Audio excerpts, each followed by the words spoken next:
constitution which reflects the country's current reality. In other words, what we are saying is this: let there be consultations on one hand with Kenya Kwanza and its allies, and it's obvious ODM is an ally of Kenya Kwanza, and the opposition, which clearly, because the opposition touted in NADCO report for concurrence was the opposition in parliament. In parliament, the second largest party after ODM, which has now gone to government, is Wiper Party, led by my brother Kalonzo Musyoka. There is also the DAPK Party and Jubilee, the wing led by Uhuru Kenyatta.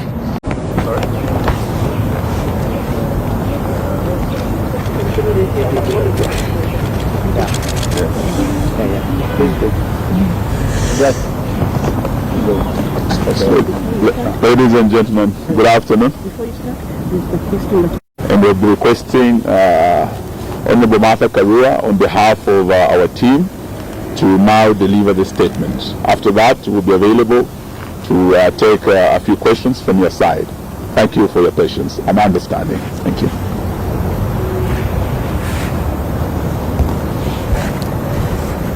This is a joint statement by the People's Loyal Coalition. There's a problem. Oh, you can't see me. Can we get some staircase? You know, they normally would have something. I'm vertically challenged. Mother is vertically challenged. You know, especially critical issues confronting the country as the socio-economic crisis worsens. The recruitment of the Kenya Kwanza regime that has clearly lost the trust and confidence of a majority of Kenyan people. So far, the shortlisting process has left out Kenyans with credible qualifications and experience based on our assessment over the 1,400 who applied for positions. And the same, it happened the same way with those who applied for chairperson. Quite a number of those who made the list have questionable credentials, and some of them have partisan interests and are either members of the UDA party and the ODM party, or managing somebody within UDA. There are serious allegations of integrity and grave inherent conflict of interest. A number of the selected applicants are members of the executive structures of UDA and ODM and have in the last 3 years been beneficiaries of skilled public appointments by William Ruto and some by Mr. Odinga. We wish to point out the case of Joy Medivo. She has been the chairperson of the UDA Internal Dispute Resolution Committee. It is clear that Ms. MS Medivo is not eligible for consideration for appointment as IEBC Commissioner as stipulated in Article 88. 2A, Roman 2 of the Constitution. Given the clear position articulated in our supreme law of the land, why was MS Medivo shortlisted by the IB selection panel? This is a clear violation of our Constitution. More so, this is a great betrayal to young Kenyans who sacrificed their lives on June 25, 2024 in order to have a credible and independent commission, among other things. The cry of the Gen Z was transparency and accountability. Given the clear, Mr. Ruto's personal advocate is also set for an interview as a possible commissioner. We ask, how can a person bound by the principle of client confidentiality be expected to discharge his constitutional duty free of actual or perceived conflict of interest. Would he be non-partisan? If he is recommended for the position, it is seemingly becoming plausible that the review of the original list was designed to accommodate the interests of the top members of government. Worse, there are growing concerns about the National Intelligence Service, which has recently been accused of abductions, torture of civilian disappearances, and other human rights crimes and illegalities. We challenge the IEBC selection panel to categorically explain how Ms. Mudivo and Katwa Kigen were shortlisted and the role, if any, of the NIS in the selection process. We also urge the panel, I want to add there, and anybody else who has conflict of interest, because there may be others whom we don't know and the public knows. We also urge the panel not to take part in any partisan actions that may pose an existential threat to the well-being of the people of Kenya by undermining electoral justice. And you know, electoral injustice has been a great problem in this country. The panel should only nominate persons who are beyond reproach and will carry out their functions in accordance with the Constitution of Kenya. We further demand that the principle of consultation and concurrence be implemented before the final appointment of the commissioners. Between Mr. Ruto and Mr. Odinga on one side and the opposition, which reflects the country's current reality. In other words, what we are saying is this: let there be consultations on one hand with Kenya Kwanza and its allies, and it's obvious ODM is an ally of Kenya Kwanza, and the opposition, which clearly, because the opposition touted in NADCO report for concurrence was the opposition in parliament. In parliament, the second largest party after ODM, which has now gone to government, is Wiper Party, led by my brother Kalonzo Musyoka. There is also the DAPK Party and Jubilee, the wing led by Uhuru Kenyatta, the other wing having gone to KK. So when we talk of consultation and concurrence, we expect Ruto to consult His Excellency Kalonzo Musyoka, who will then gather the others and sit down for concurrence.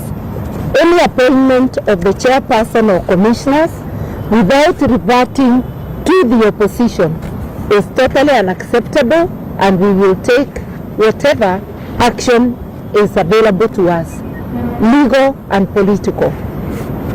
On the violent early elections campaigns by UDA and ODM, following the unholy union, Mr. Ruto launched an aggressive campaign in Nairobi, accompanied by UDA and ODM officials.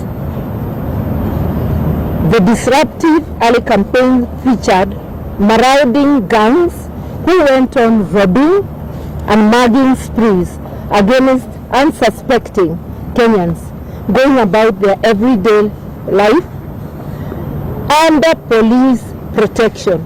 We say so because police were in view when people were being mugged and did nothing. Mr. Ruto also illegally exploited public resources to mobilize the paid up masses. The phony display of support failed miserably, and the preposterous fake promises of creating and distributing millions of free chapatis to Kenyans did not quell the people's rage against this discredited and rogue leadership. It begs the question that many are asking across the country: how desperate and to what new laws will this rogue regime sink to? As the Ruto regime prepares to invade Mount Kenya. They are already there. We've been hearing them on the radio. A region with their misguided, Mount Kenya region with their misguided brand of politics, ya tutatenga, tutaleta, and I heard him repeating the same words.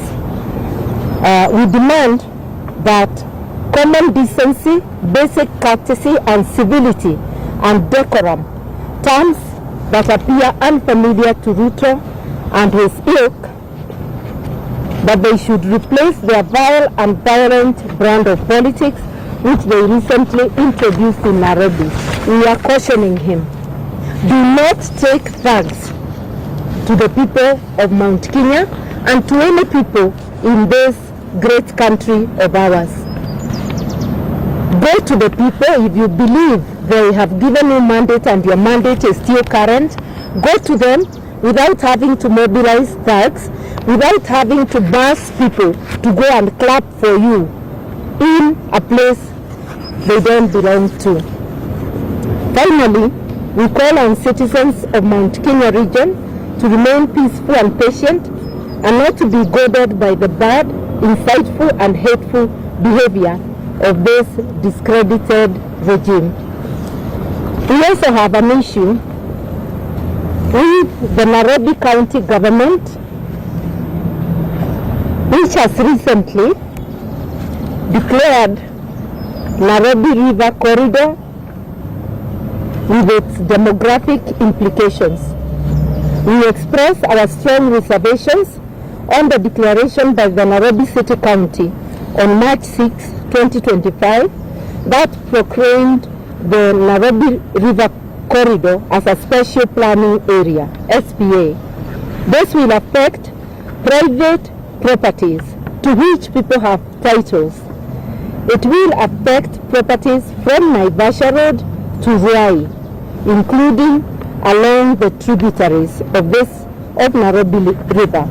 We remind the Nairobi City County government that conversion of private property into public land is a function of the National Land Commission, NLC. It is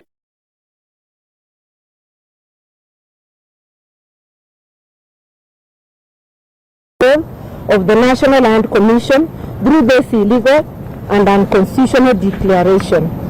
In order to make a declaration like this, noting that via the Constitution, rivers and lakes belong to the national government, not to counties.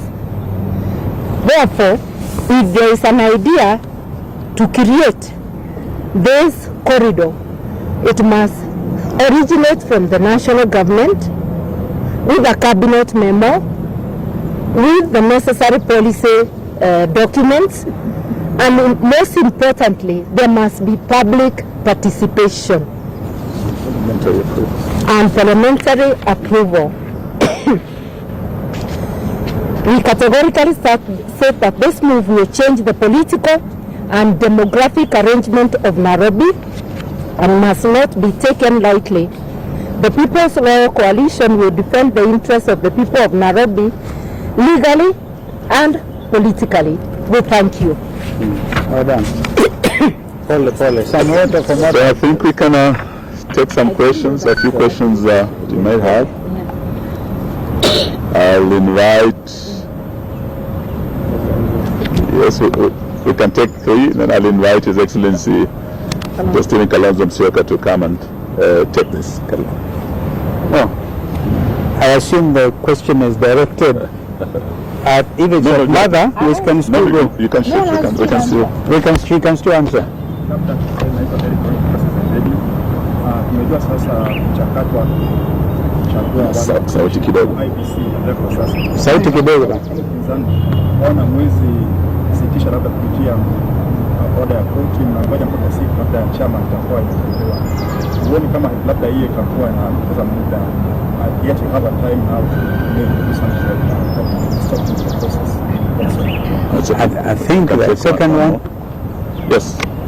So just what sort of concept seems to be waiting for the available. what sort of action of the opposition intends to take upon the people that will be believe that if at all they will not be involved in the final appointment? And also, do you believe that the selection panel will actually carry out an independent kind of appointment when it comes to the I think I can deal with those and my colleagues can add. Kwanza kabisa swala hili lina umuhimu mkubwa sana, na sisi hatutakaa kitako tu na kungojea uamuzi wa pande moja kutoa list ya wale ambao watakuwa wameteuliwa kama wenyekiti ama mwenyekiti na pia wanachama wa tume ya IEBC. Kama alivyosema dada yangu Martha, tuko tayari kuchukua hatua yoyote ile ambayo tunaonelea ina umuhimu, na hatutakaa tu tungojee. Kwa hivyo kwanza, awamu ya kwanza ni kwamba walifanya ma-interview ya wale ambao walikuwa wanataka kuwa wenyekiti. Sasa wanaendelea na kuwa interview wale ambao ni makamishna, members wa tume yenyewe. Tumeangalia kabisa kwa kindani, hatulali. Na mimi mnakumbuka kwamba siku chache tu zilizopita niliandika barua, kamaandikia Mheshimiwa Raila na pia nikampa kopi Mheshimiwa William Ruto. Swala hili ni la sisi zote, haliwezi kuwa swala la pande moja, kwa sababu kiwa ni upande moja basi Wakenya na dunia nzima itaelewa kwamba hii ni William Ruto Commission, na hii hatuwezi kuruhusu. So I hope I've answered your question. We will not just sit by, we are watching. We are watching, and it is good that, kwa mfano, tunatarajia kwamba the panel yenyewe inaweza ikasaidia Wakenya kusema fulani aliscore 80%, 70%, mambo kama haya. Uwazi ni lazima liwe swala la uwazi, ili Wakenya wajue kwamba wakijiandaa kwenda uchaguzi na ukuja, whenever that will be, watakuwa na imani kwamba hawa sio watu wa kununuliwa. Kumbukeni yaliyofanyika 2022 when my sister was a running mate ya Raila. Bado Wakenya wengi wana machungu yaliyoonekana wakati huo, ni lazima yakomeshwe. Kipindi hiki, safari hii, we are not leaving anything to chance. We can take two more. Yes, that's right. We are happy. Tuwashukuruni, kama ni hayo tu. I think it's okay. swali ambalo tunaona mnasubiri hadi mwisho, na wewe mwenyewe unasubiri kwamba IEBC inafaa iwe haraka Haraka ina muhimu sana. Haraka ni swala nyeti, my sister can add, lakini tuajiandaa. Ni kuambia tuko tayari kung'ang'ana kwa vyovyote vile, politically, legally. Hatuwezi kuachilia hii bana. Yeah, you can add. Please ask. Nafikiri mweze kwa Kiswahili, yule kwa Kimombo, but it's basically the same issue ya kwamba kwa nini tumengoja hadi sasa. Ukisikia statement yetu tumesema pahala tumefikia sasa, lazima kuwe na pande mbili ambazo sasa zitaamua ni kina nani ambao sasa watakuwa wale chairman ama commissioners. Ile report ya NADCO ilikuwa clear ya kwamba mazungumzo hayo mpaka yawe kati ya upinzani na serikali. Kwa sasa Mheshimiwa Raila na chama chake cha ODM wameingia kwenye serikali, na yeye na Bwana Ruto wako kwa serikali ya broad based. Sisi ambao tumesalia kwa upinzani tumesimama na wananchi na Gen Z na tumesema hatutaingia serikali ya Zakayo, hatuko kwenye broad based. Kwa hivyo haiwezekani pahala tumefikia Bwana Raila na Bwana Ruto wakutane kwenye ikulu wakiwa watu wa broad based wasemezane peke yao. Hii itakuwa kinyume na yale mafikiano yalikuwa kule Bomas ya NADCO. Na hayo hayakuwa tu mazungumzo, yaliweka kwenye sheria, yalipelekwa bungeni. Kwa hivyo tuambia bwana Ruto na bwana Raila, kama wao walio serikalini sasa broad based wataacha upinzani nje, hatutakubaliana na uteuzi wa mwenyekiti ajaye, na tuna haki kwenda mahakamani sababu tuliweka ile ripoti kwenye sheria. Na ndio sababu kwa statement yetu tumesema masuala haya sasa tutashughulikia kisiasa na vile vile kisheria. Mawakili wetu wako tayari, wakili wetu Ndegwa Wanjiru wako hapa na wengine kuelekea mahakamani. Mheshimiwa Kalonzo kama aliyekuwa mwenyekiti wa NADCO ashamwandikia Mheshimiwa Raila barua kumkumbusha haya ndio maelewano tulikuwa nayo Bomas. Wewe umeingia serikalini na usituambie ati hauko ndani ya serikali. Watu walikuwa wanasema Mheshimiwa Kalonzo ndio watermelon, yani nje yako green, ndani yako red. Bwana Raila hawezi sema yeye ako kwa upinzani na anasema ako kwa serikali. Sasa yeye ndiye amekuwa watermelon kabisa. Na tumwambia haiwezekani wewe serikalini na wewe kwenye upinzani. It's as simple as that. And if there be a violation of the principle of consultation and concurrence, which was established in a legal process called NADCO, then we will be ready to handle the matter both politically contained in and legally. Act. Thank you. I just wanted to add, there is a question he said, bona tunangojea. Hapana, hatukai kitako. Iko kazi inaendelea na utakuja kuiona. Thank you. Asante. Do you have faith in the selection panel to make an independent decision? I think you have. Let us see it first. You have to. Well, for now, whether or not we have faith is actually overtaken by events. That's why we are watching.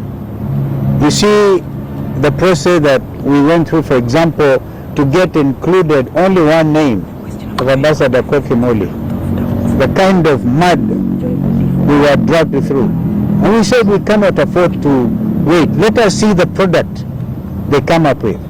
And you know, the principle of consultation and concurrence will apply at the level when they have forwarded the 9 names to the president. Okay? Sorry, Njiru. I might actually give him the floor. That is when the principle of consultation and concurrence will apply, because 2 names will be taken to President William Ruto for selection as the chair of IBC. Now that is where then they must consult with us. And another, is it 9 names? Yeah, 9 names will be sent to him for selection of 6 as IBC commissioners. Again, we must be involved. Umesikia kwa mfano hapa, huyu mama aitwa Joy Midivo kwa mfano. Yeye hakika hawezi akiingia huyo kama mwenyekiti kwa mfano, huyo ni Ruto. Ruto kabisa. Hatuwezi. Jamani, Wani Chebukati was good enough at the time. We can't afford it. And the country cannot afford it. And the future generations are now saying, kipindi hiki, safari hii, ni Wakenya wajikomboe. Yes, sir. So can you say the constitution of IBC now hangs in limbo? Oh, no. Yeah, that's a very quick conclusion. Yeah, mother told you, hatukai kitako. And yet we don't want to delay the process, because we're also aware William Ruto may want this thing prolonged mpaka ikimaliza 2026 waseme songesha uchaguzi to 2032. It will not happen. Thank you. Asanteni sana. I think that is enough for today. Open